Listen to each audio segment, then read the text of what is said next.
খুব ভালো লাগতেছে যেভাবে খেলছি, লাইক 2025 সালটা আমার জন্য একটা ড্রিম ইয়ার গেছে।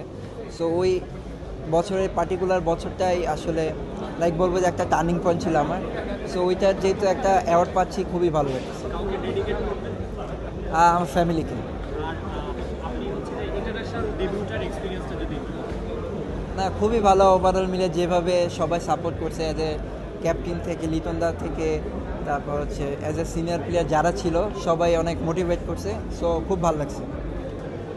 না, অবশ্যই ডে বাই ডে তো ইমপ্রুভ করার চেষ্টা থাকবেই। সো ওইটা নিয়ে কাজ করতেছি কীভাবে আরও ইমপ্রুভ করা যায়। সো অ্যাজ এ পেস বলার হিসেবে চাই যে সবসময় ফিট থাকতে, ভালো খেলতে। সো যেভাবে আমাদের পেস বিপ্লব হচ্ছে খুবই ভালো লাগতেছে। সো ওইটা আমাদের জন্য আরও পজিটিভ সাইড।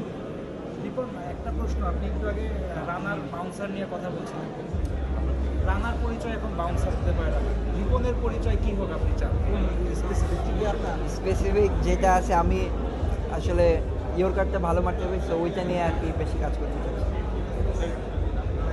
Thank you.